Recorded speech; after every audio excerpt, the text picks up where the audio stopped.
Right. So, hello everyone. Salam, namaste, adab, and welcome to today's event. Today we have to understand Islam and Indian history. Islam in context of India, perhaps, and the Indian history. And the speaker is a very well-known expert on the topic, Professor Raziuddin Aquil, my name or namesake. His interest is basically in literary and historical traditions, religious practices, and other things, political cultures in early modern India. He is going to be formally introduced by Muhammad Ayub Khan, who is a Toronto-based researcher whose interest himself is identity politics and affirmative action. The concluding remarks will be given by a very well-known professor from here in the United States, Professor Muqtada Khan, uh, who's, uh, who is a professor, sorry, that is somehow missing in the poster, who is a professor of comparative politics, international relations, and political theory at University of Delaware. So please sit back and enjoy the event. And now I invite Muhammad Ayub Khan for the formal introductory remarks. Thank you, Dr. Razi Saab. It's always great to be on this platform. You're really adding to the intellectual conversations. I'd formally like to begin. Good morning, good evening, everyone, and welcome. It is my absolute honor to introduce our distinguished speaker, Professor Raziuddin Aquil Saab. Professor Raziuddin is a professor in the Department of History at the University of Delhi. He was born in the small but ancient and intellectually and spiritually fertile town of Kako in Jahanabad district of Bihar. There is a book on the history and of prominent people of Kako called Asare Kako, which was last published in 1986, if I'm not mistaken.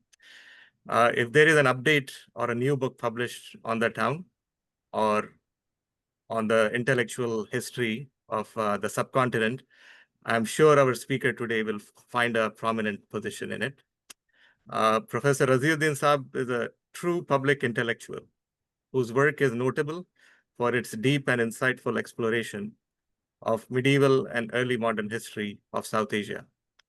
His research illuminates the complex interplay between religious and intellectual traditions, particularly focusing on the history of Sufism, political culture, and the development and evolution of Islam in South Asia. He challenges us to look beyond conventional narratives and forces us to appreciate the nuances of historical change, which is really required in today's age of WhatsApp University. Professor Raziuddin Saab's scholarship is truly influential, and his work is widely cited by scholars around the world. He is the author of several books, including The Muslim Question, Understanding Islam and Indian History, Sufism, Culture and Politics, Afghans and Islam in Medieval North India, The Sufi and the Sultan, a Delhi chronicle of the early 19th century, Lovers of God, Sufism and the Politics of Islam in Medieval India, and many others. His work is marked by its methodological rigor and unwavering commitment to truth, no matter how uncomfortable it might be to contemporary sensitivities. And he provides the necessary nuance. While working as an academic, Dr. Raziuddin Saab is also concerned with the moral health of the society and aims to promote practical spirituality, as reflected in his book, Days in the Life of a Sufi, 101 Enchanting Stories of Wisdom. It is an excellent book for all ages, and I highly recommend that you read it. The breadth of Dr. Akhil's studies is vast, and he pays close attention to all facets of historical change, including some unexplored aspects like emotions, colors, aromas, and feelings. In short, he writes on the Rango Boo of the Chaman, that is the broader historical Hindustan. He brings history alive by demonstrating how it influences our contemporary lives. Today, Professor Aquil will be providing his fascinating insights and maybe even provocative insights on understanding Islam and Indian history. I would like to welcome him with a couplet which is very befitting, and it was once quoted to introduce Sarojini Naidu in Hyderabad. Bulbul ko gul mubarak, gul ko chaman mubarak. बुलबुल को गुल मुबारक, गुल को चमन मुबारक, रंगीन तबीयतों को रंगीन सुखन मुबारक. Razi साहब, over to you. Thank you.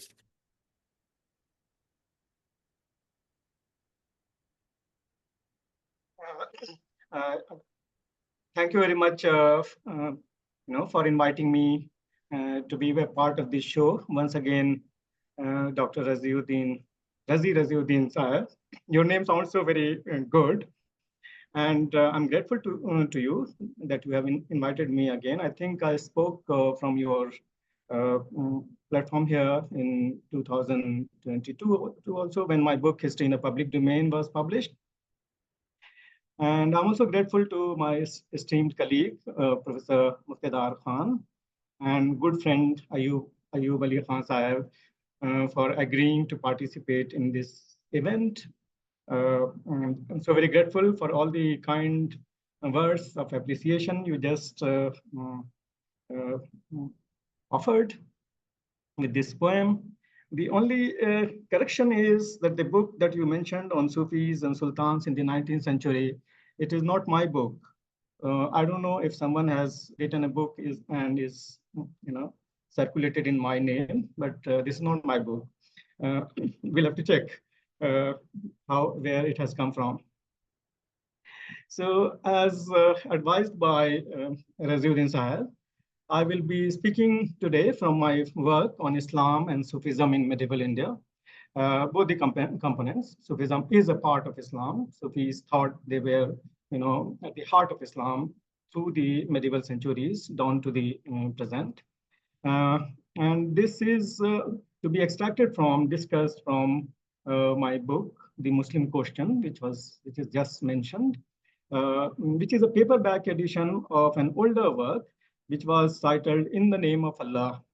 And both of them have been published by Penguin Random House here in India, Delhi. In the Name of Allah sounded much better than The Muslim Question, but somehow the publishers were thinking that there might be a fundamentalist attack or something because of their ignorance, actually. Because in the name of Allah is Bismillah, and for everything Muslims do, it is expected for the conformist Muslims that they begin in the name of Allah with all the attributes, fine attributes associated with Him of being merciful, beneficent, merciful, etc. So from this book, and generally over a period of time, the kind of questions we are faced with all the time. So in the current discussion on Islam and Indian history, the hot topics include the nature of a state and norms of governance in medieval India. All the time people are talking about 1200 years of slavery, etc. Violence in the wake of political conquest, the entanglement of religion and politics, and more provocative question of desecration of temples and allegations of forcible conversion to Islam, which we know is a problematic proposition. And the other issues include very, very aggressive kind of vegetarianism, and therefore challenge to Muslim preference for beef eating, which goes back 500 years now.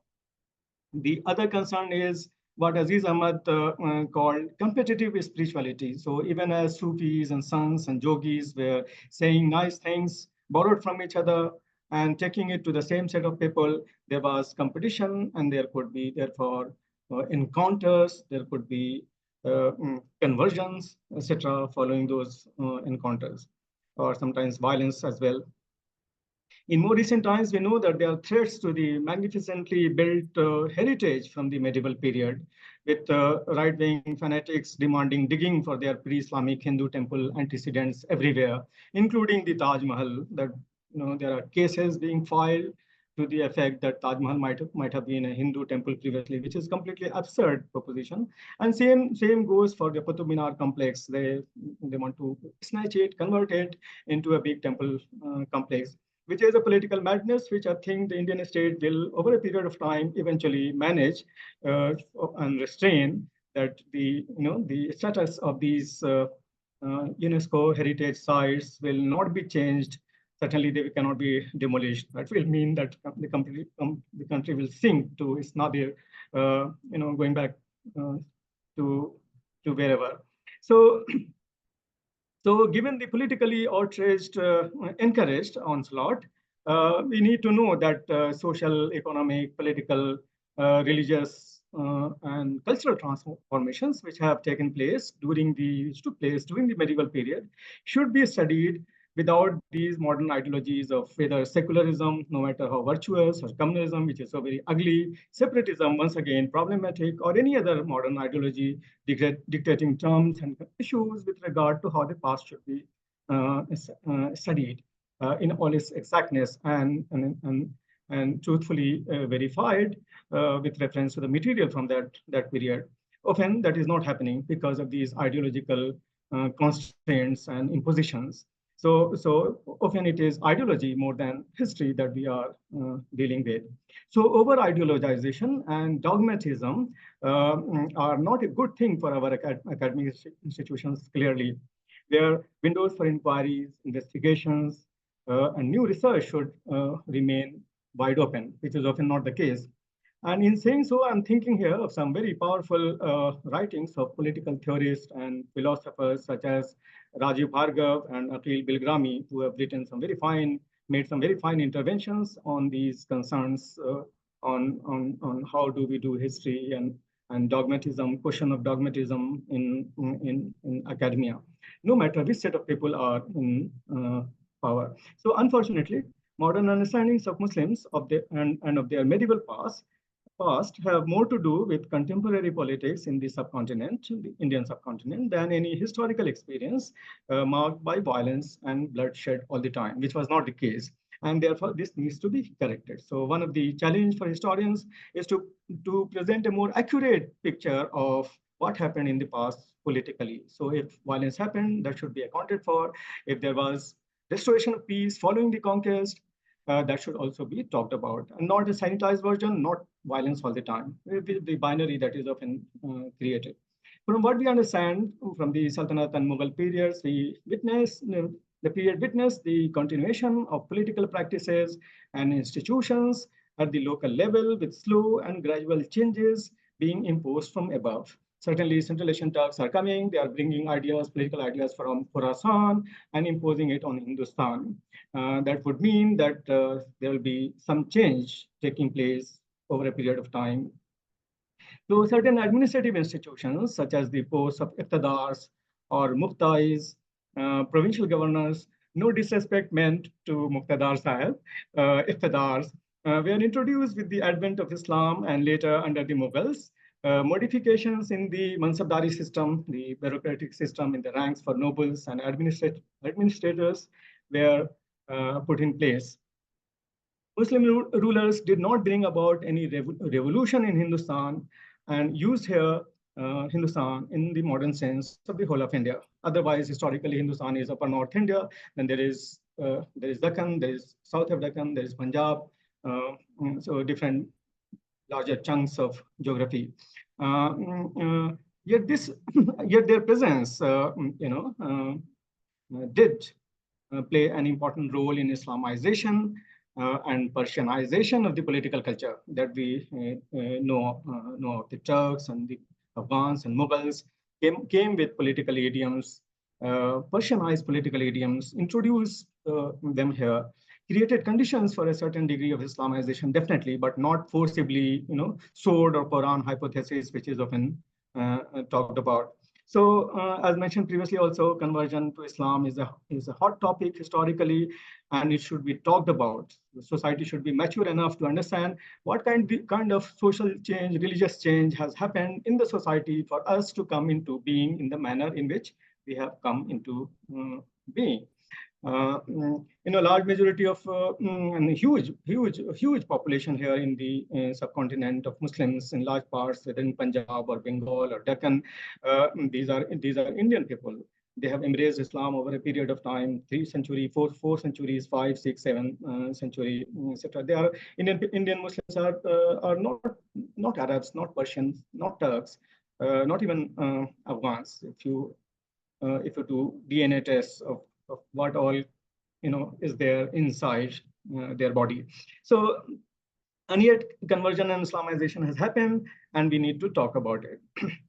The various connotations, the other thing, the various connotations of the Shariat or Muslim law, customary Muslim practices, and compromises with requirements of the time forced rulers to adopt policies suited to the context. So we see that rulers were not always following Islam, despite occasional pressures from the Sunni Muslim theologians, reminding them that this is Islam and this is not Islam, recommending right and forbidding wrong, Amr bil Maruf wa Nahi anil Munkar. So instead of Sharia, most of the time, we will see that the rulers were evolving their own rules and regulations, with Raziuddin Barni in the middle of the 14th century, Sufi theorist, Muhammad Tughlaq's personal advisor, Nizamuddin Aulia's disciple, friends with Amir Khusro and Amir Hassan Sizzi, has said rulers cannot establish Shariat the way Shariat is interpreted by the ulama, Hanafi ulama in this case, and therefore Zawabit, the rules and regulations of the kind Alauddin Khalji did for his establishing his rule with a heavy hand was recommended. So there are other things also. Barni said, for instance, not converting people to Islam, because if you convert all of them to Islam, Islam being supposedly egalitarian, those converted people will ask for equality, and that equality will not be granted to them, should not be granted to them. The other thing is, if you convert everyone to Islam, who will remain for the rulers to enjoy power over? And therefore, the supremacy of Islam can only be established in opposition to the inferiority and subordination of non-Islam. So therefore, a large majority of people should be subdued, humiliated, but not converted to Islam. And those who have already converted should remain pasmanda in the modern sense, the way some people are complaining about. So the other thing is, with regard to violence, Muslims did not always announce their arrival in a particular region with widespread bloodshed. Compared to the eruptions of the Mongols in the same period, 13th century, and several other accounts of political conquest during medieval times, the Turkish invasion of Hindustan and the advent of the Mughals subsequently in the 16th century did not result in large-scale violence and demographic dislocations. I was just looking at Baburnama. What did Babur did after his victory in Panipat and coming to Delhi? He sent Humayun first advance to Delhi, take over Delhi, and march to Agra, take over Agra. Himself, when he comes from Panipat, he camps himself in what is now Purana Qila, the old Sher Shah's fort, and camps there and goes straight to Hazrat Nizamuddin Aulia's Dargah, reads Fatiha there, comes back, goes to Qutbuddin Bakhtiar Kaki's Mazar, Dargah in Mehrauli the next day, comes back. The third day, he goes to Tughlaqabad fort, from where he marches for Agra. These movements were like a victorious roadshow in the modern sense, not meant to disturb the people out of comfort, though political upheavals do create a lot of difficulties for people, as we can understand. And these people need to be protected rather than violated in such political transitions of the kind that happen. Also, though some temples might have been destroyed in the wake of confrontations, mainly to announce the end of the prevailing political order. As we know, in the 13th century, temples were destroyed. There are signs available at the Qutub complex, in several other places. Popular notions about the general desecration of Hindu temples all the time under Muslim rulers simply do not take into account facts about the construction and maintenance of many prominent Hindu shrines through the Middle Ages. And the best examples are from the reigns of Sultan Muhammad Tughlaq in the early 14th century, and contrary to the general perception, under Aurangzeb in the latter half of the 17th century, many large numbers of grants given to Mathura shrines are actually were made by Aurangzeb. So the Turks, Afghans, and Mughals, amongst other sets of Muslim immigrants from Central Asia, Iran, and the Middle East, were essentially moving forward, urban people. And wherever they settled down in the subcontinent, new cities and towns emerged, in some cases following the change in political regimes, as well as a dominant Muslim presence. A pre-existing city was renamed and transformed into a Muslim stronghold. So that name changing has happened previously also, of the kind that we come across happening in our modern times. Also, the prolonged interaction between Muslim urban centers and a predominantly Hindu rural hinterland led to the gradual diffusion of Islam in the region, as in the case of Bengal, as mentioned by Richard Eaton in his fine work. And this was through process of cultural accretion over centuries, and not through political power or forced conversion. On the other hand, huge settlements of Muslim communities on other parts of the country, southern India, for instance, in Malabar and Coromandel coast, we see that they were part of the Indian Ocean trade network, and therefore they were not, and they were not influenced by what was happening, directly influenced by what was happening in North India. Arab, Persian, and other Muslim merchants settled down in coastal towns and mixed up with the locals to evolve new cultural forms. These communities were not generally influenced by Muslim politics in northern India. In addition, given the religious diversities and sectarian divisions amongst Muslims that we know of historically evolving, a colossal, monolithic, or uniform Islam backed by state power could never establish itself in the subcontinent. So there is no church, controlling how Muslims will conduct their life personally, publicly, politically, etc. Instead, interactions between various strands of Islam and diverse Indian religious traditions led to the emergence of new forms of religiosities, cults, and sects, the most prominent being Sufism, Bhakti, and Sikhism, etc. Besides these, there were also a large number of syncretic traditions, evolved through intermixing of these various strands of religious beliefs, practices, etc., in different regions, which did not strictly conform to any organized religion in spite of political pressures on them to identify with Islam or Hinduism. Both these categories, Hinduism certainly is a modern category. Given the diversities of opinion on religious matters and occasional conflicts and tensions, rulers took positions which in modern political parlance would be referred to as pluralism. As in the case of Akbar is often talked about. In Ibadat Khana, he was giving a space to all different kinds of religious positions to express themselves without fear of being persecuted by the dominant religious stand. Say the Sunni Hanafi position, which was supposedly very, very strong in the Sultanate Mughal system, but they were also being controlled. So what we understand is that there were many different kinds of arguments happening, but violence was certainly not the order of the day. That is certainly, and there were many resources and many positions which would ensure that violence was not the order of the day. To the extent that certainly with reference to different strands of Sufism, one can speak with some degree of assurance that Muslims could theoretically and practically could live in peace with non-Muslim people or different kinds of people. This certainly comes out very, very strongly in Sufi interventions, Sufi history. From their own time in the 13th, 14th, 15th centuries, medieval Sufis, to presently their dargahs and shrine complexes, where we see all different kinds of people can come without anyone asking them for their identity, whether they were Hindus or Muslims or upper caste, lower caste, man, woman, transgender, criminal, politician, thugs. All of them come, and no one asks them why they have come from. And this was the position of Hazrat Nizamuddin Auliya. He would not do a background check of people coming and becoming his disciple, and would just include that person in his, as part of his fraternity.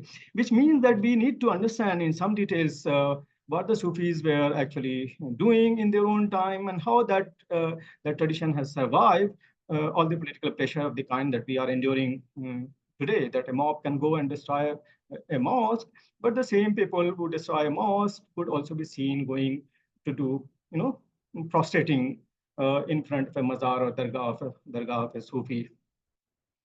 This would mean that we need to seriously take Sufism, seriously as an important component in society and politics historically. So let me spend some time on who are the historians who have worked on Sufism in medieval India and how that work is so very important for our understanding of the past and the relevance of that past, relevance of those significance of the Sufi traditions in the modern times. These are not withdrawn from the world, otherworldly. These are very much located in this world. No one knows where the Khalji Tughlaq sultans were buried, where they went, ruled for 25, 50 years, 30 years with very, very heavy, hands. And we see, by contrast, people are interested to know who were the Sufis and interested to go to their shrines, seeking blessings and benediction, Mannat, Chadar, Dua, Fatiha, etc. So the study of medieval and early modern history of India has flourished with continued scholarly investment in the last century or so. Some of the best scholars of medieval Indian history are also the finest historians of Sufism in medieval India. You think of any medieval India scholar, you'll find they have also worked on Sufism. These include Muhammad Habib, Aligarh, S. Nurul Hasan, very, very influential political personality with a PhD from SOAS on Sufism. Khalil Hamad Nizami, a very well-known scholar, wrote biographies of several Sufis, including Baba Farid and Nizamuddin Aulia, Nasiruddin Chiragh Delhi, here, several books. Also, Sayyid Athar Abbas Rizvi, and a couple of scholars based in the US, Carl Ernst, who is still active, as is Bruce Lawrence. Bruce Lawrence translated into English Fawaidul Fawad of Hazrat Nizamuddin Aulia, which is a collection of his conversations compiled in his own time, and also parts of it edited by him. So a very, very authoritative Malfuzat of Hazrat Nizamuddin Aulia called Fawaidul Fuad, Morals for the Heart, or Moral Teachings Benefiting the Heart, is translated into English by Bruce Lawrence. This text is also available in Urdu and Hindi translations by Khaja Hasan Sani Nizami, very, very eminent Sajjada of the Nizamuddin Dargah. His father, Khaja Hasan Nizami, was especially more accomplished scholar of Islam and Sufism in the early 20th century. Now, these scholars, whose name I just mentioned, have highlighted the significance of the kinder face of Islam practiced by Sufis, which was considered important and relevant from the point of view of emphasizing the value of pluralism and diversity in society in the past and in the present. Another set of historians, such as Simon Digby, was based in the UK, Richard Eaton, who is still active. Today only, he wrote a very fine article on the kind of concerns that I'm talking about for a scroll here, uploaded today. And Muzaffar Alam, one of the finest historians to have emerged in the last 30, 40 years from Deoband, Jamia, Aligarh, JNU, into Chicago, two very important works by him on languages of political Islam in India, as also more recently a more important book on Mughals and Sufis. Muzaffar's work and these historians' work have expanded the field further with their rigorous, scholarly, and professional approach to the study of the past.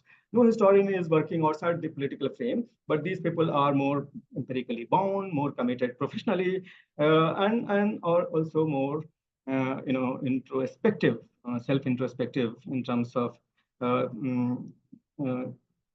obviously, sometimes they could also be seen as Muzaffar has done or Eaton is doing, responding to the political, which means that their writings are not politically apolitical.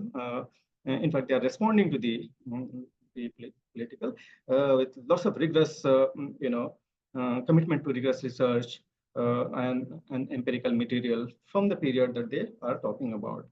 And these are not agenda-driven histories, selectively collected to say things that they want to prove. In recent decades, we have also witnessed the publication of new research furthering, revealing further layers of intricacies in the history of Sufism and Islam in India.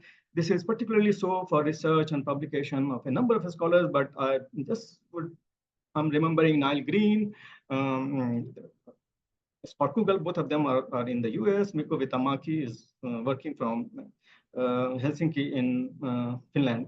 Other notable scholars of the older time for the history of the Sultanate period and medieval India generally in the last 100 years or so include I.H. Qureshi and Aziz Ahmad, both writing from a clearly identifiable perspective of Muslim separatism in the middle of the 20th century. So after a point, it becomes for the from the Indian nationalist position, so definitely becomes and those of us who are opposed to what happened in 1947 in terms of partition of the subcontinent, so they would take a position which is clearly separatist. And as history writing gets trapped in the political turmoil, right-wing political propaganda takes it to its nadir. And my favorite example is one of the foremost historian, a proper historian of the Khaljis and the Afghans, would go on to become a Hindutva historian and talk all kinds of things to cater to the public, politically charged public, to say that medieval India was a dark age because there was no electricity in medieval India. And there was no electricity in medieval India because there was no science in medieval India.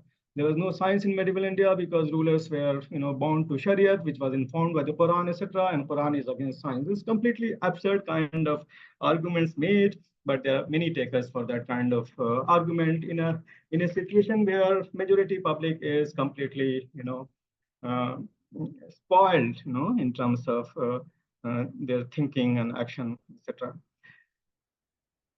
So such wild assertions are made with more aggressive discrimination in what is now known as Ravish Kumar would say, completely dubious WhatsApp university forwards. But away from the bizarre attack on academic history, historians have continued to work with a scholarly rigor to produce more credible histories. And these include, for the Delhi Sultanate, important works such as ones published by Peter Jackson. Sunil Kumar was a colleague here in the history department of Delhi University.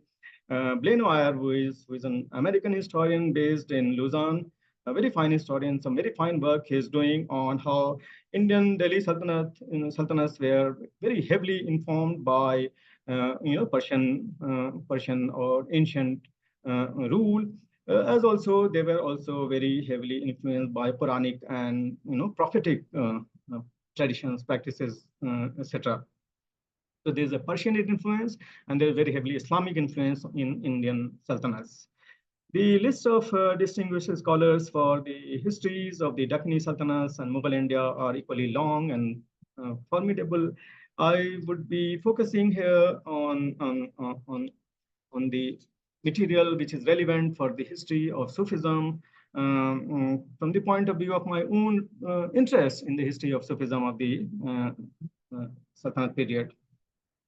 The period of the Delhi Sultanate, 13, 14, 15th century.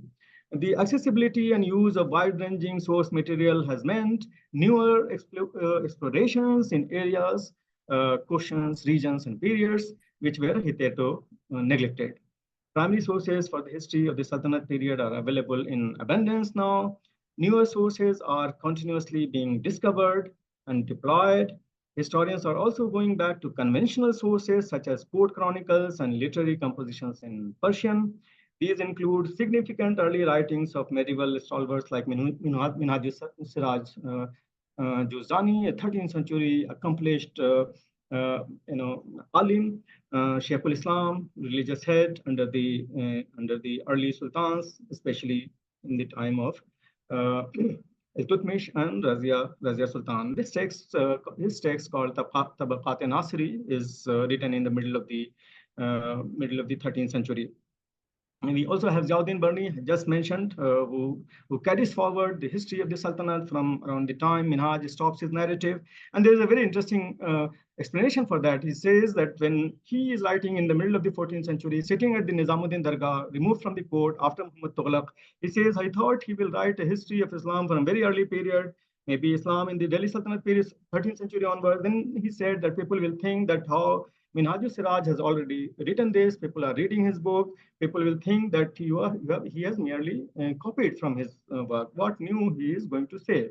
If he says something new, that might be treated as seditious or fitna or creating doubts in the minds of the people, and therefore perhaps he should begin his narrative from around the time Minhaj's history stops, which is the end of Nasiruddin Mahmud's rule and the beginning of Sultan Ghasuddin Balban's rule, 1266-86 period. So from around 1266 onwards to all the way to 1354-55, first 5-6 years, 56, first 5-6 years of the reign of Firoz Shah Tughlaq, long reign of Firoz Shah Tughlaq. Zia Barni writes his Tarikh of Firoz Shah, which is a fascinating piece of work, which is available in English translation now, a fine translation done by an Aligarh historian originating at Azamgarh. He's actually Ishtiaq Mazilli. He's actually now the director of the very famous local institution at Azamgarh called Darul Musannifin Shibli Academy. Zilli has translated Barni's Tarikh Firoz Shah in English. There is the Urdu translation also, and recently there is a Hindi translation as well. All of them are available on Amazon. If we search, we get them. As also Amir Khusro, So Minhaj Siraj, Juzani, Zia Barni, Amir Khusro, very close associate of Nizamuddin Aulia, and has worked with the sultans, several sultans.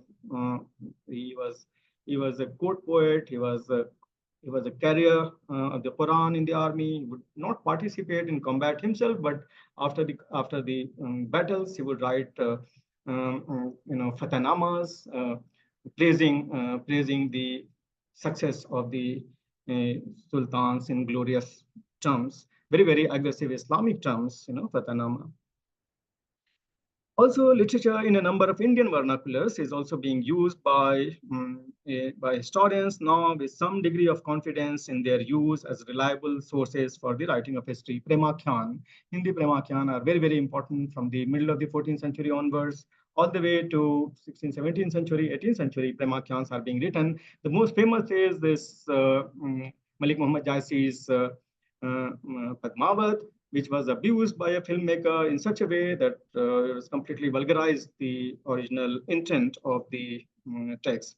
Premakhyans are Sufi long narratives of love, and to the extent that some people might wonder that how is it that Muslims are writing, Sufis are writing such Premakhyans despite being Muslims. ये आश्चर्य का विषय है कि सूफियों ने मुसलमान होने के बावजूद प्रेम की कविता लिखी है. This was quoted by Purushottam Agarwal in one of his presentations, that some people from Banaras would be thinking on this line that Muslims cannot speak of love and in a language like Hindi. So traditionally, the other sets of sources traditionally used, coins and inscriptions, also remain important. The latter, inscriptions, are especially studied with the built heritage for much sophistication in understanding the context and meanings in their forms, shapes, and influences. Built heritage is just mentioning about Taj Mahal and Qutub complex, Firoz Shah Kotla in Delhi, Purana Qila. They are all now threatened by recent political contestations. So this issue, this threat to the built heritage requires care and responsibility on the part of the political domain. This is especially so as the public culture is becoming increasingly volatile, and that is against the notion of the idea of a state. If at all violence happens, violence should happen, but should come from people in power, state, and not non-state actors should take law or do violence on the streets of the city. So also with regard to available material on Sufism, there is a large corpus of Sufi literature which is still attracting historians who can read Persian as well as medieval vernaculars. Persian Sufi literature from India from the medieval period is much larger than Persian literature coming from Iran, Central Asia, taken together for the medieval period. This is said by Carl Ernst and Bruce Lawrence, who have done much research in the huge Indian Persian literature. Sufi literature is so vast that it is much more than what is to be found elsewhere. These texts are in a variety of genre. They include theoretical treatises like Kashful Majub, which is a very famous text, written early in the 11th century, in Lahore. So the earliest Persian text on Sufism was written in Lahore in the 11th century by Sheikh Ali Hujbari Dataganj Bakhsh. It's a very famous text. It's available in several languages. There are, as I mentioned, for Fawaidul Fuad, there are Malfuzat, spiritual conversations. There are Maktubats, letters written by Sufis, Maktubat-e-Sadi, Maktubat-e-Do Sadi, two very famous collections by Sharfuddin Yahya Maneri of Bihar from the 14th century are available. There are biographies of Sufis called the Tazkiras, and there are, of course, devotional poetry, mystical poetry, especially poetry of love or ghazal, which the Sufis would be interested to listen, especially during the Mahfil-e-Sama, the Qawwali. And this Qawwali or Mahfil-e-Sama was targeted by Sunni Hanafi ulama, saying that these Sufi people are listening to music and musical instruments are being played and women are also coming and there are people are dancing and all kinds of things are happening which are un-Islamic, which meant that Nizamuddin Aulia was dragged to the court of Sultan Raziuddin Tughlaq to justify his practice of listening to Mahfil-e-Sama.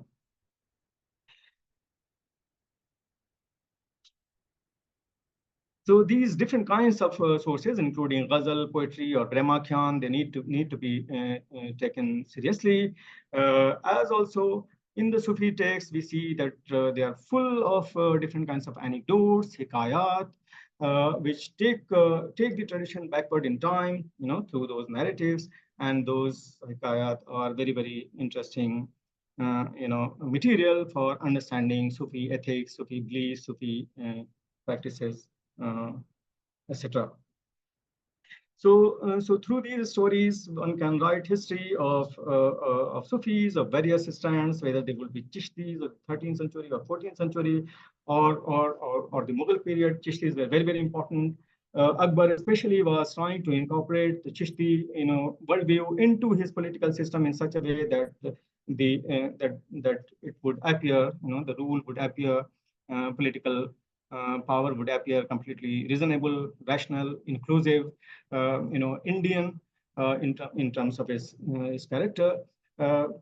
In contrast to, say, the Naqshbandi position about which Muzaffar Alam has written, that how it could be taking a very, very aggressive, almost Islamist kind of position, which eventually prevails under Aurangzeb, to the extent that Muzaffar would think, and rightly so, that much of the difficulties and the problems that the Mughal system eventually faced with in the late 17th century, 18th century, was because of the aggressive kind of almost taking over the political system by the Naqshbandi Sufis, beginning with Mujaddid al-Sani, in the late 16th, early 17th century. Sheikh Masandi Mujaddid al-Fizani is much venerated in the Sunni Islamic tradition, but some of his utterances and positions, especially the letters he was writing, Maktubat Rabbani and several other observations, would be certainly appearing to be very, very aggressive and not politically discreet. For instance, on this question of beef eating, when we know that for already in the 15th, 16th century, there is serious opposition to non-veg coming from vegetarian people, to non-veg food and especially beef eating, where someone like Kabir is speaking about how it is important that Muslims should be avoiding not only beef but even goat or mutton or chicken. Bakri murgi kin farmaya kiske kahe tum churi chalaya. This is Kabir. Bakri murgi kin farmaya kiske kahe tum churi chalaya. And then completely unacceptable statement, except that there is sensitivity involved on beef eating. He would say that din ko roja rahat hai, raat hanat hai gaye. Which is no contradiction when viewed from within the Islamic standpoint. But yes, if sentiments of Muslims and non-Muslims are hurt by Muslims eating beef, Muslims should be careful not to display at least eating beef, or should perhaps stop doing this. So in such a situation, Sheikh Ahmad Sarindi would comment that the biggest service to the cause of Islam is to eat beef. which is certainly a provocative statement that he should be avoiding. There are many such examples that one can give. So when we look at the Sufi material in relation to the Indian environment and the complexities and what was recommended in terms of presenting a face of Islam that was ethical, that was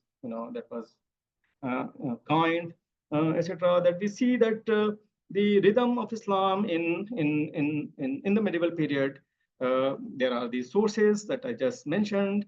They were largely neglected from the point of view of understanding community relations, etc., for writing history of a more complex kind. And therefore, these sources point to the role of Sufis in politics also, as well as their interactions with non-Muslim religious leaders.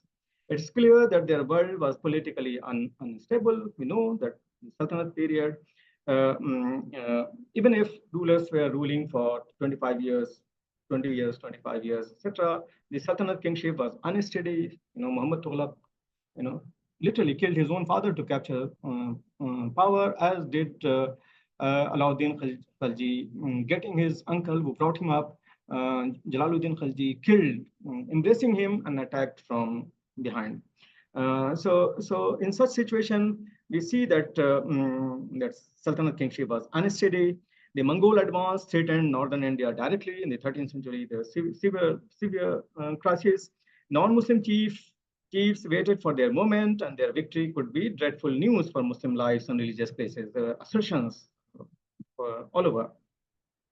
Many of these anxieties continued into the 15th and a major part of the 16th century, a period particularly noted for ambiguous relationships involving attractions and repulsions in matters of religion, not only at the level of the elite, but also in the realm of the popular culture. 15th century, we see that there are many things were happening. Muslims were getting attracted or reverted towards Hindu traditions. Chishti Sufis are reading Sanskrit texts and appropriating yogic practices, etc. In a context where we see that politically they would be taking a position which was very, very pro-Islamic, pro-Muslim, and yet at the same time they would say that there's absolutely no difference between Wahdatul Wajud of the Sufis and Advait of the Shankara's kind, even if Tawheed is a different proposition altogether from both. Islamic Tawheed, the monotheistic God who has created things in the belief of the majority Muslims. The appropriations and exclusions of religious ideas were often marked by critical questioning, compromises, and accommodation. It is not that people were not knowing what they were doing.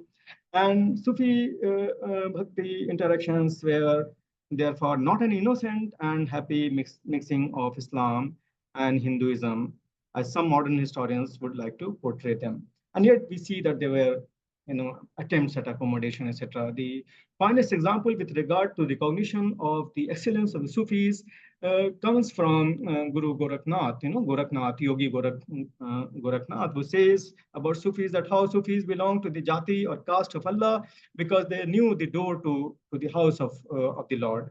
Darvesh soi jo dar ki jane, soi darvesh Allah ki jati. This is Gorakhnath in the 10th, 11th, 12th century period. And this Gorakh Bani is beginning to be known. His Gorakh Bani is beginning to be known from around the 13th century onwards. Darvesh soi jo dar ki jane, soi darvesh Allah ki jati.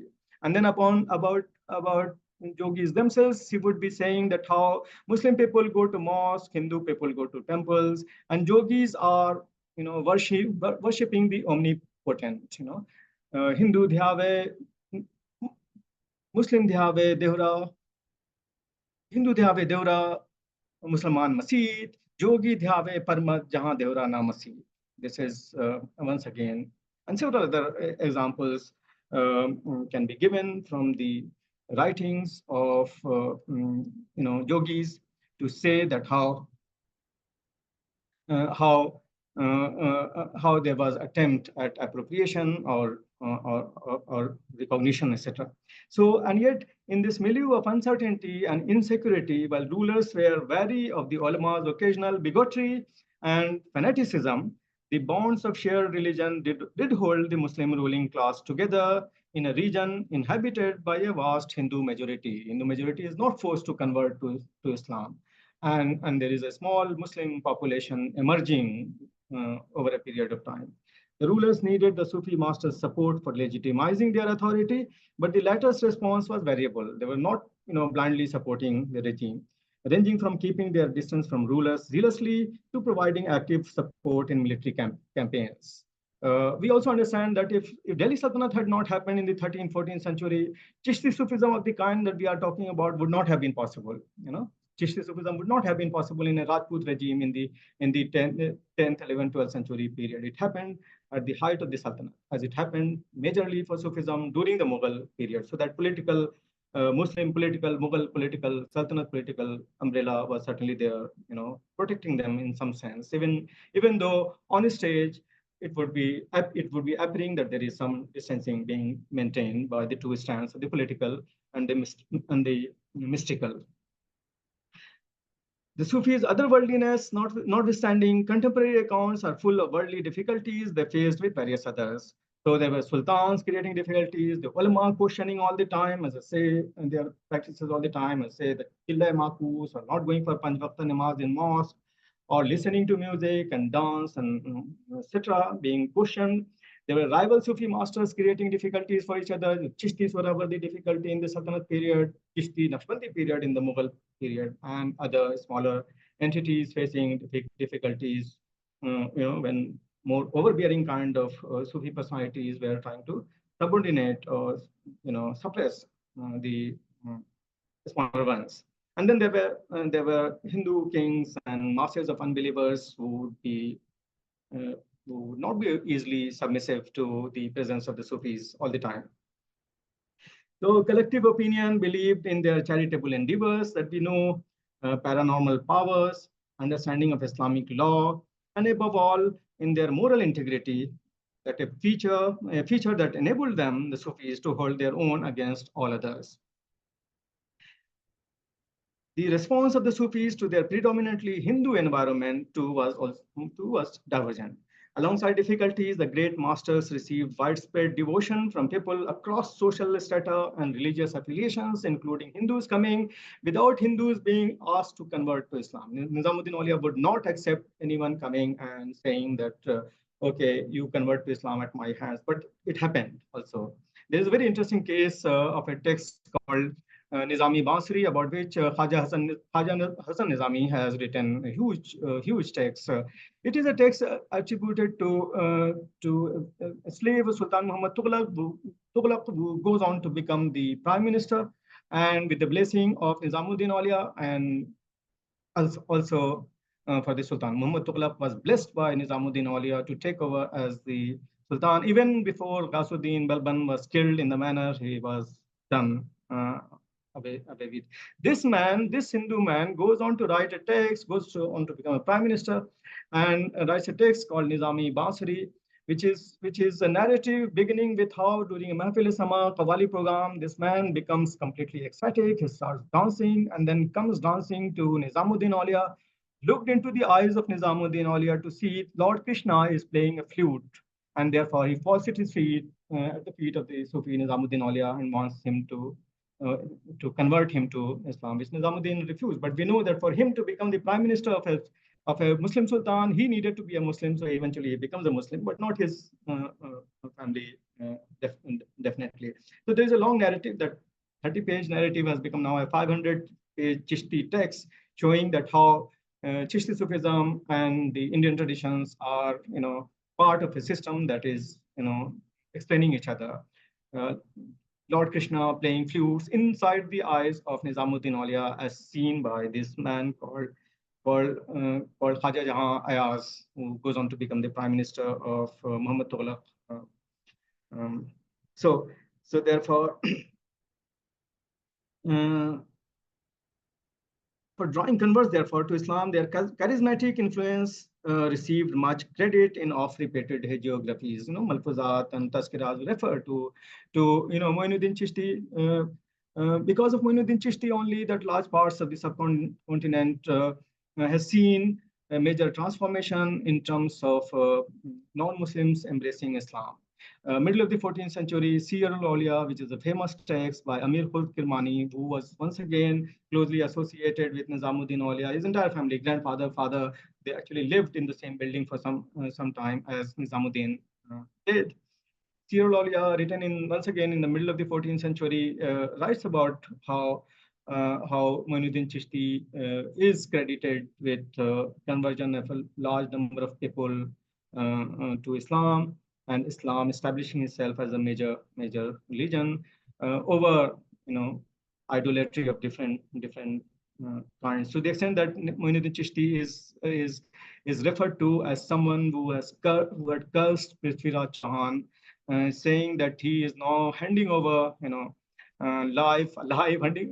over life to Shahabuddin Ghori, Muizzuddin Sam. In the first battle of Tarai in 1191, Prithviraj Chauhan was able to defend, and the Ghori Turks were defeated. A year later, cursed by Muinuddin Chishti, Prithviraj Chauhan is captured alive and taken, etc. And this Sufi tradition would say was due to the curse of Nizamuddin Aulia. Now, if we talk about this in public, people will think that we are communalizing and vulgarizing and blaming Sufi tradition in terms of involving it into a political controversy. But even if some people don't know, we know that some people are wanting to dig the Muinuddin Chishti Dargah also to say that it was built on a complex which was previously Hindu, which will not take us anywhere except some political difficulties for some time when these people are in power. So a Sufi master who employed yogic practices in his own religious experience could advise lesser men to stay clear of Hindu mystics, for though the latter's conception of God could be considered acceptable, they were not Muslim. This is Baba Farid. This is also Abdul Quddus Gangohi, Chishti Sabri. Baba Farid is telling Nizamuddin Aulia not to talk to the yogis, though Baba Farid himself is speaking to yogis and open to knowing what exactly they do. So there are many such issues which need to be spoken about, which are often suppressed because our politics demands some degree of sanity that we need to maintain. Because I think I will be running out of time, I will be concluding with this remark that how love for God and service to humanity was the mantra of the Sufis, has been the mantra of the Sufis. And this would mean that discrimination based on birth and belief were not important for them, even though being Muslims was important, but they would not be forcibly converted to Islam, especially as the Sufis would also see that there is a lack of integrity, Dyanatdari among Muslims, and to the extent that there is a very interesting anecdote that Nizamuddin Aulia narrated to his audience, that how when Bayezid Bustami passed away, and a Jewish neighbor of his was mourning it, so people went to him and said that when Bayezid Bustami was there, he could have embraced Islam at his hand, etc. So that Jewish man said something that was an eye-opener, and that should be a lesson for people. That man said that the kind of Islam Bayezid Bustami practiced was beyond him, the kind of sacrifices, etc., integrity, honesty, etc., that he maintained, and the kind of Islam that the Muslim people practiced was a matter of shame for him. It's something which he would not accept. So certainly violence and the need for looking for the possibility of unity, because God has created everyone, and therefore God is responsible for what he has created. So therefore the emphasis was on uniting people and not dividing them. Violence of any kind was unacceptable. Political violence was especially abhorred, whether it was from the sultans or the Mughals, etc. That was completely unacceptable. So on such occasions when violence would be happening, Sufis would be intervening, or Sufis would think that it is time to migrate. So hijrat is another possibility. So either you do jihad and fight and die, or emerge victorious, or become shaheed or ghazi, or you migrate, etc. So there are different kinds of possibilities with regard to the situations in which the Sufis and Muslims generally in political domain would be, responding to, acting or responding to. So there are many such issues which I think can come up. I can respond to questions which might be asked to me. Is it okay? I can stop now to take some questions, perhaps. Raziuddin sir? Wonderful. Just let us let the Muqtadar Sahab conclude his remarks, and then after that we do the question answer. Yes. So thank you. Okay, Muqtadar Sahab. Thank you very much, Razi Saab, both the Razis, for hosting this fascinating seminar, and I'm happy and proud to be part of it. I want to especially thank Brother Aquil for giving a pretty good demonstration of two things. He demonstrated how historians build narratives, and he also demonstrated how people are also critiquing and deconstructing grand narratives. So to me, that was very, very interesting. And it also points out to the challenges that Muslim historians probably face at the moment in India. So I'm going to make three or four points. One point that I want to talk about is give some context of how I, as a political philosopher and political scientist, look at the historiography in India and the battle over history. For example, currently there is a huge fight going on in India over how NCERT textbooks are portraying India's history and the inclusion of certain facts and exclusion of many important events, such as the history of the Mughals, the way Mahatma Gandhi's assassination is being portrayed, and the way the story of the demolition of the Babri Masjid is being taught to children, etc. So there is a tremendous politicization of history going on right now in India. So in that context, I want to make a few points and highlight the importance of the work of Professor Raziuddin Aquil and others in India who are facing a significant challenge. At the end of it, I also want to make a couple of suggestions for people like us who are here in the West, who live in relative freedoms and relative safety, and are, alhamdulillah, well off, what they can do to intervene and participate in this battle over history, which is taking place in India. The first thing that I want to point out is that history and politics can never be separated. In fact, for many, many years here in the US, we used to have in our universities only one department, history and politics. The separation is much more recent.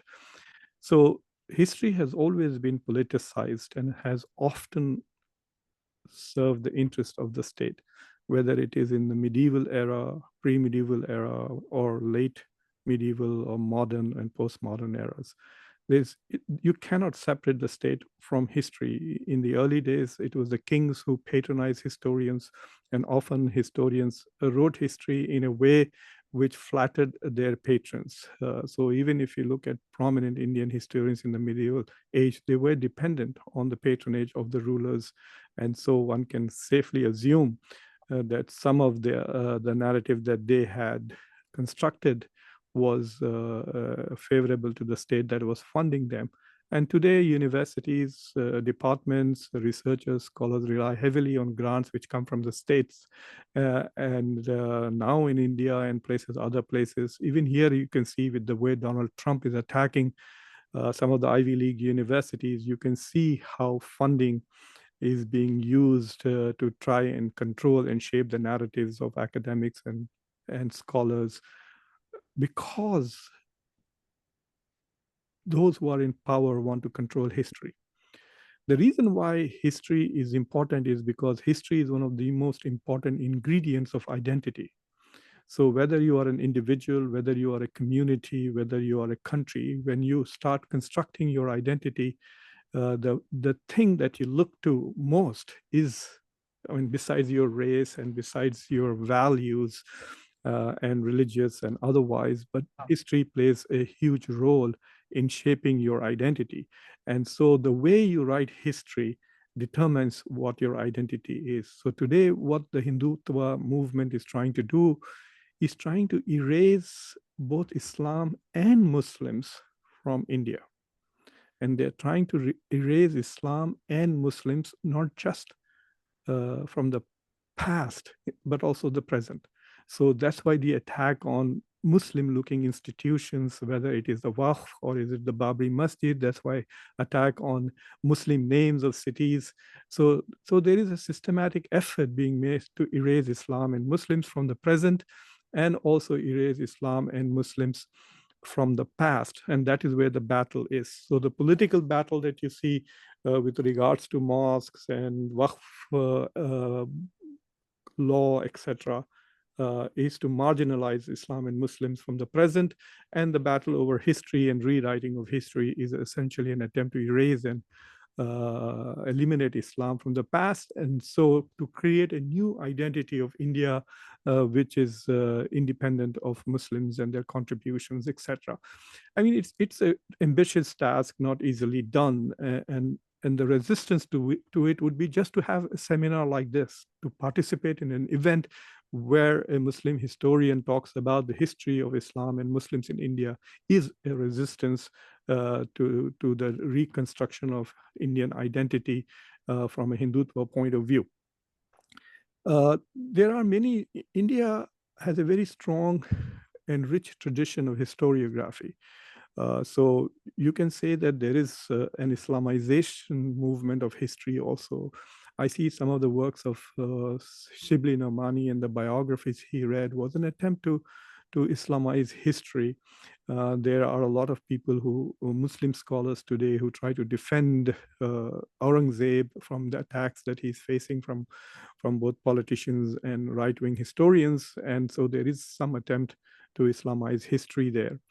Then there is obviously, there is a secular history project, which is now being accused as secular leftist Marxists, people like Romila Thapar and others. And then, of course, all of these people don't realize these are reacting to the tradition of the British Orientalist. And we are familiar with the work of the British Orientalist, which essentially was defending the Raj, promoting the Raj by trying to shape the way Indians thought about their present and their past. The whole idea was to say that the present under the British was much better than the past under the Muslims. And so the British Orientalist essentially demonstrated how history serves the powers that be. The Marxist reaction, or the Indian nationalist reaction, was again serving the Indian nationalist agenda, the attempt to create a secular, democratic, socialist India. And so that is part of the Indian Constitution. That is the identity that the founding fathers of India aspired for. And so history, as it was written before the rise of the Hindu nationalist and BJP, etc., was written with the explicit purpose of fulfilling the aspirations, nationalist aspirations, to create an identity of India, which is secular, socialist, and democratic. And so people would look. So, for example, even those who are Muslim-friendly scholars, and there are many. So now, while we lament British Orientalism, there is a new American Orientalism, which is very friendly. Bruce Lawrence is admired. I mean, I'm a big fan of Bruce Lawrence. I know him personally very well and spent a lot of time from him, learned from him, from his books, as well as from him individually. But then there's people like Audrey Trishke and others who are riding, the white knights riding to the rescue of Indian Muslims. Even Richard Aiton, I would put him in that category. So we do see all kinds of trends in history, and then now there is a rise of the Hindu right-wing historiography. They don't have scholarship skills, but they have Bollywood with them. So now we have Bollywood becoming a source of historiography in India. For scholars, it sounds silly, but let me tell you that it is very impactful. Movies which retell the story of India, like the new one called Shawa, which was basically demonizing Muslims and glorifying Shivaji and his progeny. So there is this huge battle for history going on in India. And it is very important that not just historians and scholars take part in this historic battle, but also for people who are educated and people who are of resources. So this is where I think our role steps in. I would recommend that Muslims who are well off and living free.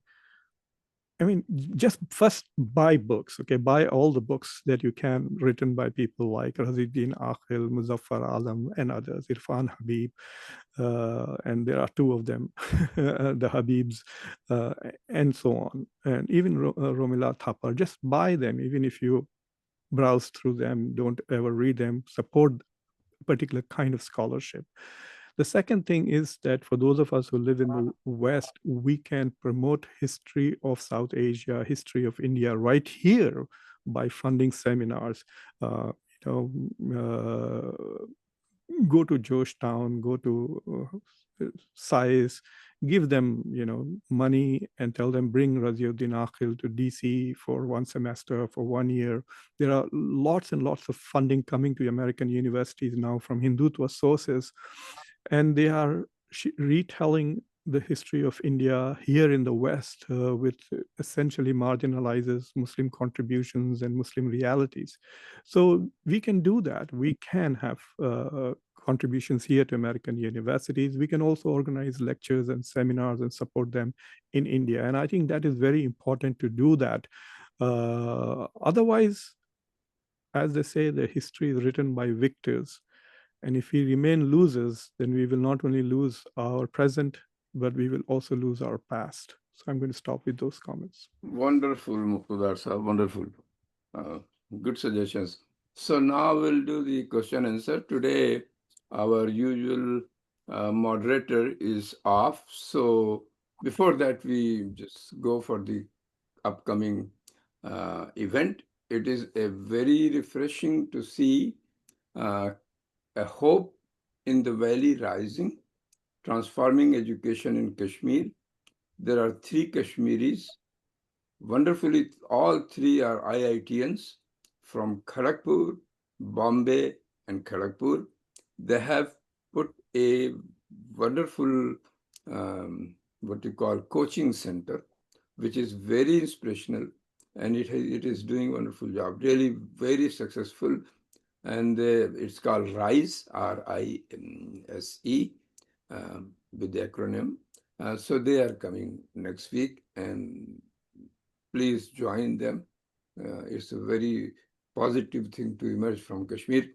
So now over to Mirza Faisal Beg, who will do the question answer today instead of, in place of Dr. Rafat Hussain, who is vacationing. Faisal? Okay, thank you for all the speakers. Let me go by people who have raised hand first. Nazir Ahmed Saab. Please unmute yourself.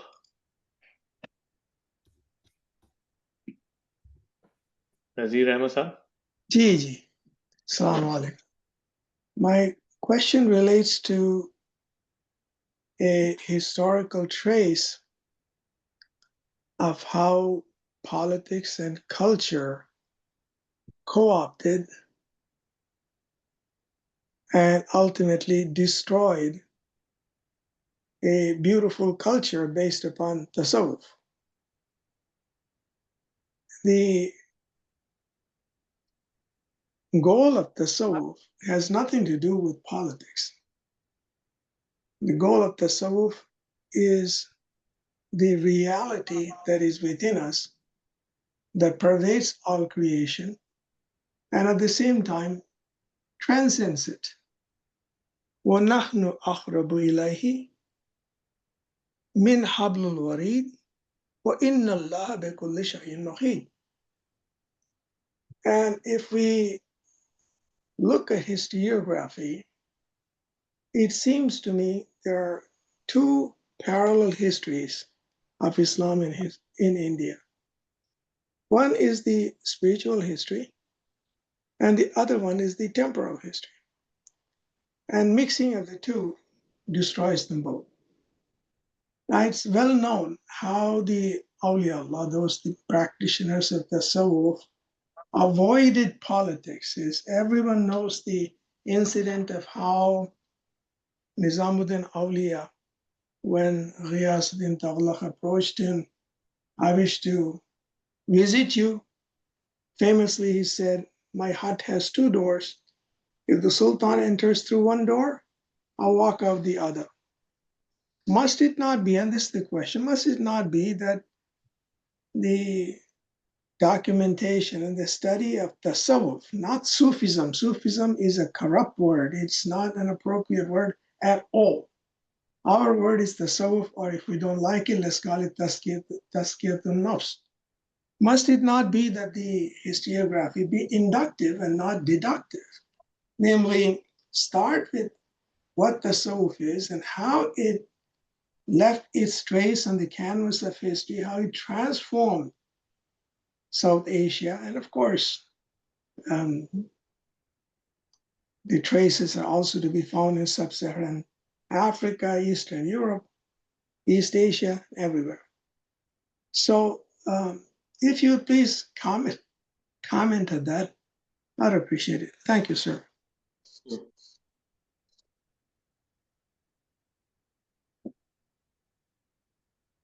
Aquil sir, or who's taking this question? Yeah, this is an important concern, but you mentioned about how Nizamuddin Aulia maintained that position, that how, he has nothing to do with politics. If Alauddin Khalji, not Tughlaq, but Alauddin Khalji forces himself on him to come and meet, he would just withdraw from there. So despite being located in Delhi, which was a very, very volatile politically, Nizamuddin Aulia could maintain that distance of between and separating, religion from politics, saying that he could pray for the success of the Sultan, but he should not be expected to go to the darbar and behave like an ordinary darbari, nor will he allow the Sultan to come and act like a simple disciple. And therefore, the division between the spiritual and political is something that was emphasized upon. You mentioned Tazkiyah Nafs. There were several other ways in which it was possible for someone like Nizamuddin Aulia to live in Delhi and in that context for a long period of time and maintain very high degree of commitment to what is referred to, what you are mentioning as the ethical principles in Islam, the mystical tasawwuf. Sufism is an English equivalent, so there shouldn't be any difficulty on that. Sufi tradition, Sufi practices, etc. Sufism, which we mean tasawwuf. So Tazkiyah Nafs, etc., is very, very important. Completely ethical to the extent of love and respect for all different creatures. I mentioned different castes, etc. Mentioned about respect for even animals, feeding the poor, as also fasting most of the time. There are many different kinds of examples that are given and can be given from Nizamuddin Aulia's conversations with regard to his strong adherence to, he had studied hadith, a strong adherence to the prophetic traditions and practices. Almost every page of Fawaidul Fuad, I'm sure you have gone through that, you see there are references to Quran and traditions of the Prophet. There are references to the very strongly ethical kind of a stance that the earlier Sufi masters had taken, as also such exemplary figure as Amirul Mu'mineen Imam Ali, and therefore there's absolutely no contradiction in the practices of the Sufis themselves, of the kind that I'm talking about.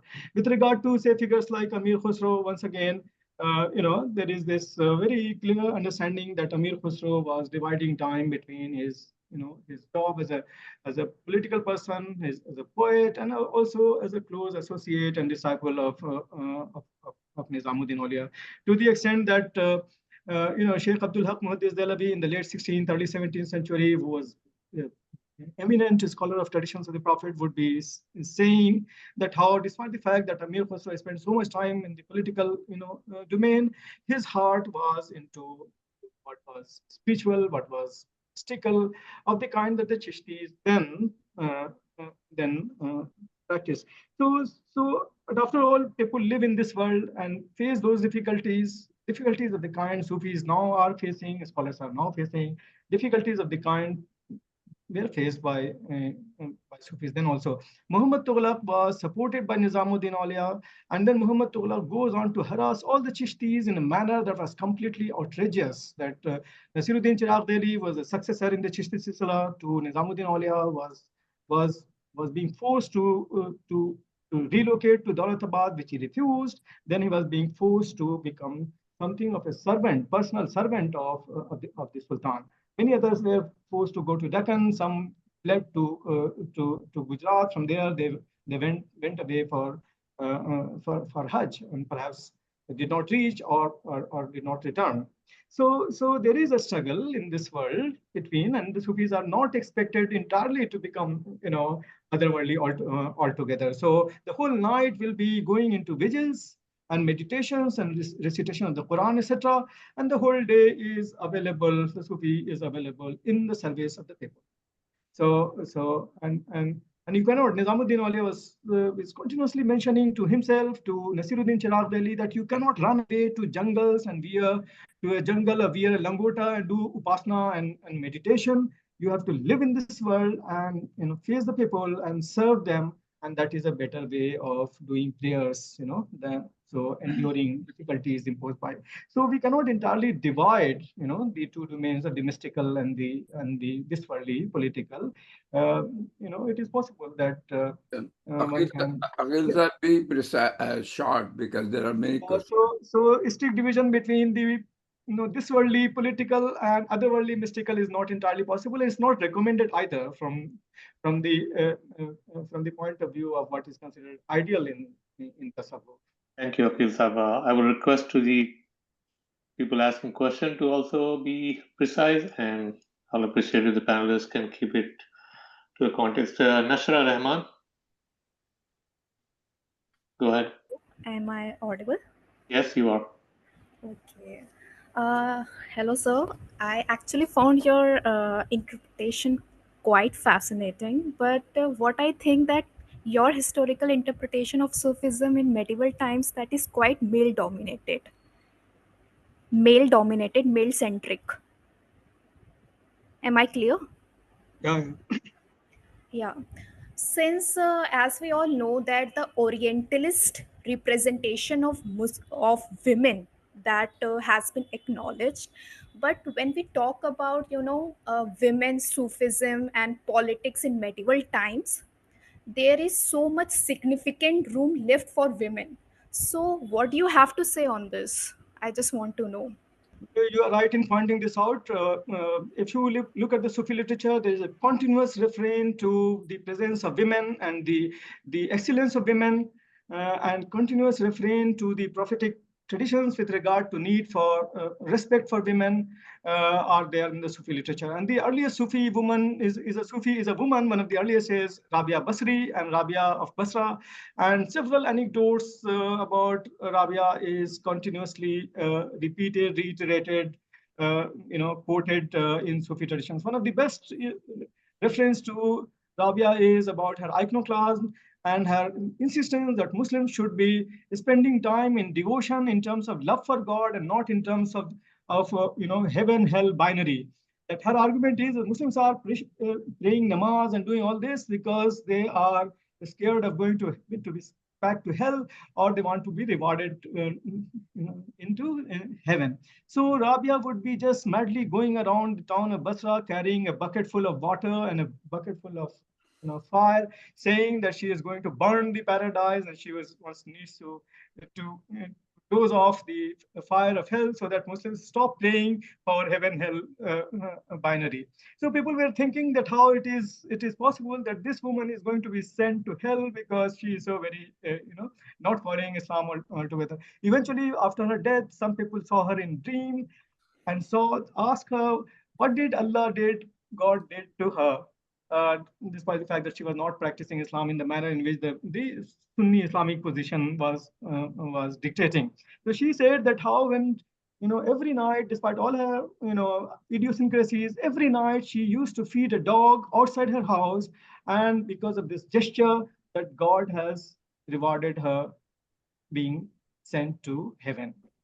So there are many such interesting anecdotes relating to this 13, 14, 15th century women Sufis also. There is a very fine work by Tahira Aftab on Sufi women in the Indian subcontinent, historically from very early period down to the modern times. Tahira Aftab's book has been published from Routledge. If you search for it, Sufi women, it's a very fine, huge collection of women Sufis, and their life histories are to be found in the literature. I could not mention, I should have done it. On the grace and charisma of women, saintly women being appreciated in Sufi tradition is so very important for most Sufis, including the Chishtis. In this case, say Fawaid al-Fawad of Hazrat Nizamuddin Auliya, continuous refrain to the excellence of women in Sufi tradition. If I may briefly comment, Razi Saab is very humble, but he himself writes quite significantly about the female Sufis of India. I would suggest reading his book, Days in the Life of a Sufi. It has, at least if I recall correctly, 2 chapters. One is on Fatima Sam, whose dargah is at Lodi Road. And another, I believe, if I have my notes here, Bibi Aulia. Bibi Aulia. So just wanted to point out that Razi Saab is very prolific about writing about female Sufis, and he pays close attention to. Yeah. Thank you. Ishrat bhai, you're next. Can I add a quick point? Please go ahead. So I mean, this is a broader question about feminist perspectives on history, and so just talking about women in power, like writing about Maggie Thatcher, for example, is not talking about the role of women in politics. So often people said she was Reagan in a skirt, so she was not bringing the feminist point of view to governance at all. So I just wanted to point out that because there's so much of what is done in Sufi practices are public, whether it is the Hawali or the Sama or the Sohba, how many women were there in those public gatherings and presence and interactions with the Sheikh.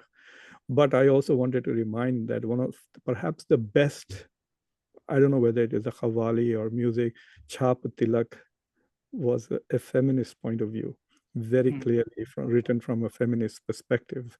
And so while maybe women were not present, the feminist perspective was present even at that time. Thank you. Ishrat bhai, you still there? Yeah, Ishrat bhai, he is there. I messaged him and... Yeah. Here is. Am I visible now? Yes, you are. Go ahead. First of all, I want to thank Dr. Razi for his very comprehensive and detailed presentation, which was very informative. Certainly, I learned quite a few things. And then I would like to compliment Professor Muqtadar Khan for his very perceptive, for his very insightful remarks. I entirely agree when he says that you cannot separate history from politics. History is written by the victors, and the defeated must accept what is imposed on them. My only advice would be to the defeated that, or my only advice would be avoid defeat, because that is easier than undoing it. And finally, let me conclude by saying that when you are weak, think and find a way to become strong and get your rights, because nobody gives you your rights. You have to take them. Thank you. That's all I really wanted to say. I really have no questions because I know I'm really not well informed on the subject to ask questions. Thank you. Yeah, thank you. Riyaz Saab, you're next. Hello, Razi Saab and others. Thank you so much for this fascinating talk. Again, I don't have a question per se. it's more of a elaboration that I would like you to kind of know. I would like to have. You mentioned the positioning between kind of Chishtis and Naqshbandis and so on and so forth. And I'm a little curious if you could elaborate a little on the kind of interaction between the Suravardis and the Chishtis. And I speak specifically in the context of the Suravardis of Gujarat, like Qutb Alam and Shah Alam and so on and so forth. So I would like to hear a little more, if at all you have some more information to provide on that front. Because I recall you saying that there was some positional confrontation between the Suravardis as well as the Chishtis. So if you could elaborate a little more on that, that would be wonderful. Thank you. Yes, yes. So Chishtis were maintaining a distance from the political despite being located in Delhi, which was the capital, Sultanate capital. Whereas the Suravardis were not averse to the idea of being part of the political. So say Bahauddin Zakaria in the 13th century and Baba Farid, they are contemporaries. Possibly they are also cousins of each other. And Suravardis were located in Multan. They were ensuring that the Chishtis will not have any space in Multan. And they could perhaps expand themselves in North India to Bengal, to Deccan, etc. So in the conflict between the Chishtis and say Nizamuddin Aulia's conflict with these sultans, Jalaluddin Khalji, Raziuddin Tughlaq, it is clear that the Suravardis were part of the other, other stream. But when it came to actual real confrontation, they had to come to the rescue of Nizamuddin Aulia on the question of Mahfil, listening to Mahfil Sama, Qawwali, etc. On the question of maintaining poverty, poverty which is a recommended practice in Islam, which the Chishtis were doing, a prophetic tradition. Poverty is my pride. I think you, both of you have written, Professor Khan, an article. I read your article on that. Chishtis were maintaining that position, that poverty is a matter of pride for us, following the prophetic tradition. But for the Suravardis, it was not. They would be easily accepting land and cash grants, etc., becoming rich, etc., maintaining big khanqahs, monasteries, unlike the Chishti, Jamaat Khanas, which will be a smaller establishment. So there were debates also about whether it was permissible for the Suravardis to accept all the cash grants, etc., that they were providing to these Sufis, and Suravardis were accepting it. And there was a problem of the legality, the halalness of the Sultan's income, which was based on loot. And there were cash grants being given to Suravardis, which were being objected by the chief. So there are many points of differences, as also at times of possible conflict, and the spiritual vilayat, the territory. Struggle for territorial control as well. In the 13th, 14th century, we clearly see this distinction being maintained between the two parties. The same happens in the 17th century, 18th century between the Chishtis and the Naqshbandis. Very, very aggressive kind of Naqshbandi, positioning and intervention and control of the political would mean that the Chishtis were marginalized to the extent that even in a place like Aurangabad, Chishtis were not being allowed to do their zikr publicly, because the Naqshbandi Sufis were saying you cannot do early morning zikr like this. So that they were then being advised that it is in the interest of the community and Sufism and Muslims that a direct public confrontation should be avoided. If the dominant Naqshbandis are saying, using the power for Aurangzeb, that you cannot do public loud zikr, maybe you do silent namaz, So this level of struggle could be seen between Thank you. Sufis. Thank you very much. Thank you. Thank you. I want to thank all three speakers. I was curious about some of the points Professor Muqtadar Khan raised. There is an organized effort in contemporary India to rewrite the history, and also to try to remove important sections of the Muslim history so they disappeared from that. Now, there is some effort from the Western authors, which is very welcome, and I think you mentioned it, that Professor R.D. Tachinsky here wrote about Aurangzeb, although there's a lot of opposition about her writings. And then I think recently, not so recently, but for a while, Professor William Dalrymple in India, he has written about the part of Indian history, and especially the book Anarchy he has written. He has dealt with a number of misunderstandings about the Muslim history, and especially Tipu Sultan and others. So that is a welcome development.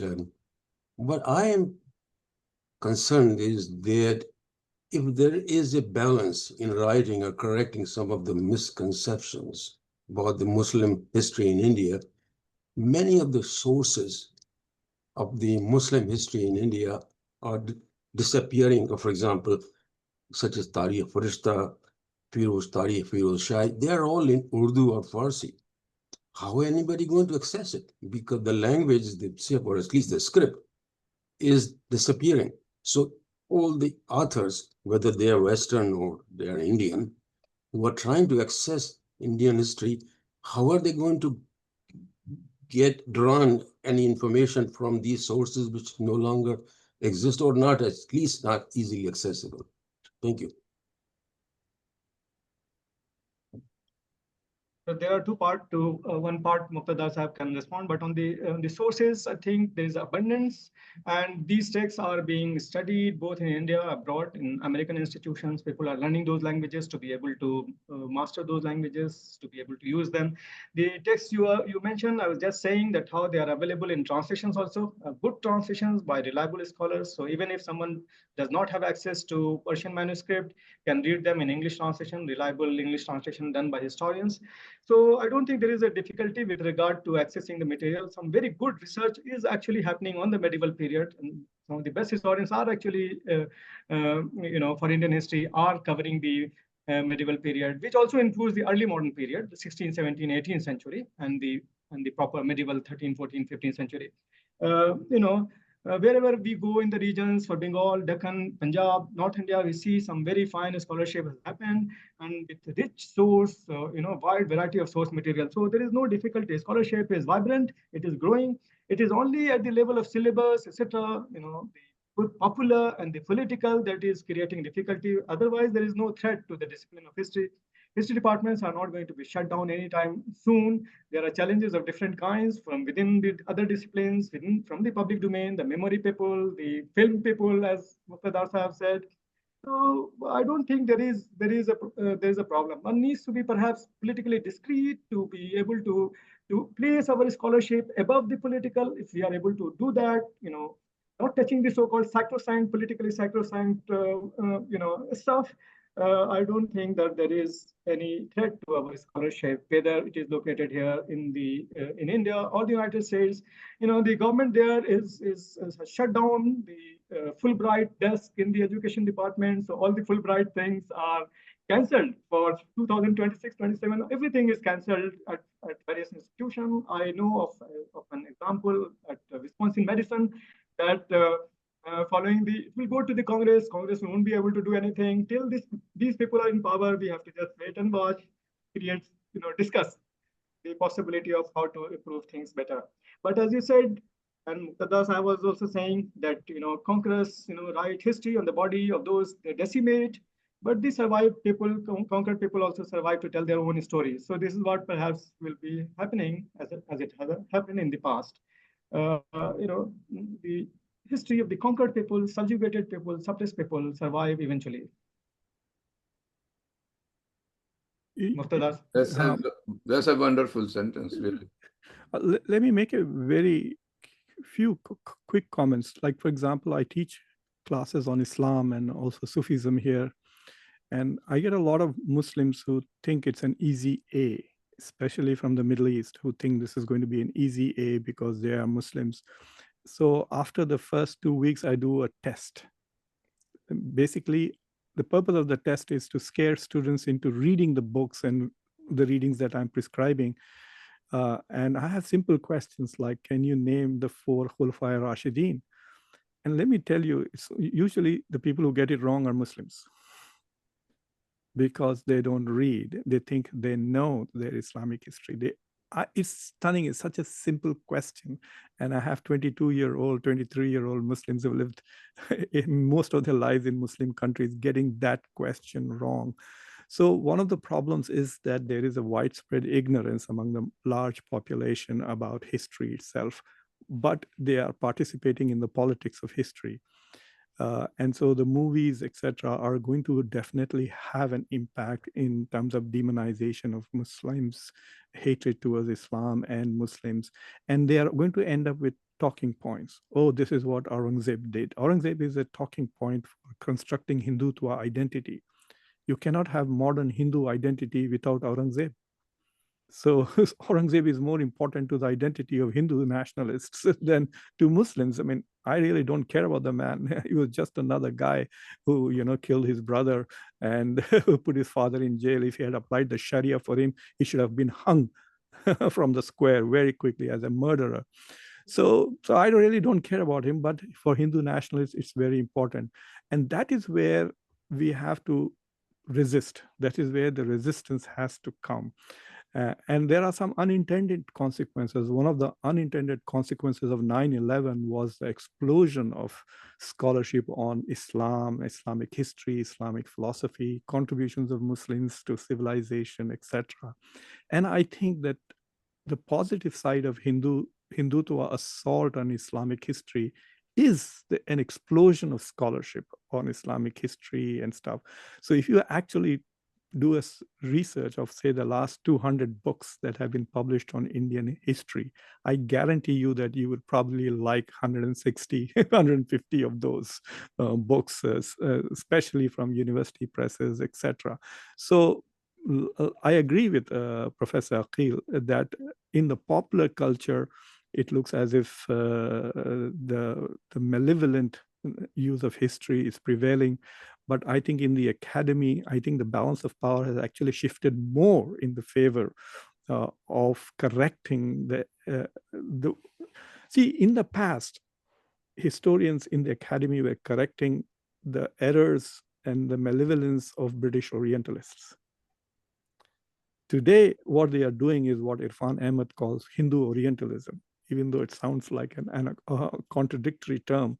But today, the academy is focused on correcting Hindu Orientalism. And I think that is what I would like us to support. Well, I have a follow-up question. I think this raises the uncomfortable question, is that the Muslim history itself, Tabari and all that sources we have they been subjected to same rigorous evaluation as the others? How do we know that these histories are based completely on fact? Are they factual? Does anybody has taken the trouble to rigorously review those? I'll make a quick point and then I'll leave it to Akhil. He should deal with it. He can deal with it. Ayub Sahab will be able to say some final words on it, and then we can perhaps stop. It's already going to be 10:20 here in Delhi. So I interviewed some advocates of the Pasmanda Muslims on my show. And I was stumped once when they quoted what Sir Syed Ahmed and Al-Biruni said about Pasmanda Muslims. I must confess I was ignorant. Al-Biruni said it's like putting a golden necklace on a pig. Teaching knowledge to converted Muslims, and Sir Syed Ahmed would not admit them into Aligarh Muslim University. So yes, we have not looked our own history critically. Even the Islamic so-called history. Like I wrote a very stringent critique of the period of the Khulafai Rashidin that we try to emulate. It was full of civil wars, lack of peace. It started with the civil war under Abu Bakr and goes on to end with a civil war during the period of Hazrat Ali. So yes, there is a lack of critical studies, but this critical studies is more of a modern and postmodern phenomena with the emergence of subaltern studies and postmodern critique of grand narratives. And so I think it's once Muslims feel secure, then they will also look at their own history critically. Dear all, I think we have only 5-6 minutes left, and there is one hand raised. Be more precise in your responses. Okay. Faisal? Ji, Asha, go ahead. Yes, am I audible? Yes. Yes. So there are 2 points I'm going to raise. Number one, as Muqtadar Sahab said, that we Hindutvawadis are putting a lot of funds in funding historians, and they're changing history to their advantage. And we should also have funds. Hello? Oh, sorry, I'm not. I'm not starting my video. I'm sorry, later. And we should also, in order to put history right, or in order to. Hello. Please. Hello. Yeah, Please please go ahead. We can hear you. Okay. Okay. So we should also do the same, and in order to have a history which is not so lopsided, and which is more objective and does justice to maybe within quotes our ancestors, put money there, and we should have some flow of funds that side. And I totally agree with you, because I'm also a scholar, a researcher, and funds should flow this way. At the same time, I believe that the masses are controlled by popular culture.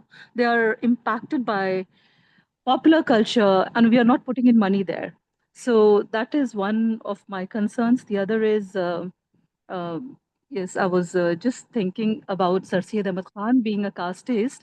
I know that he has been labeled as such, but I also was recently doing some research on him, and I found out that he used to declare in the Aligarh Institute Gazette, in every journal used to announce that he had funds for those students who could not afford to be a part of MO college. So he was definitely aiming at financing. Can you close your um, question? We're really short on time, finan- please. Financially disadvantaged boys, so that they could study here. So these two points are my concerns here. Yeah, your first point is very timely. We need to invest both in academia as well as in popular media, and not just films. There are so many other forms of artistic avenues. Theater is one of them. Drama, literature. Even that, on that front, we are lacking. So we need to approach all of them holistically. No doubt about that. Okay, thank you. I know there's a couple of questions in chat and there's some hands raised, but we're really running out of time, so apologies for those. I'm handing over back to Razi bhai. Yeah, I guess 2 hours almost, and I can see Akhil Saab's face, he looks hungry. I guess he is tired and hungry, or exhausted. So, and here the guys from North America are enjoying, but I guess Neeraj Saab, I give you a rain check for next session or some other session. It is getting late and they really don't want to continue.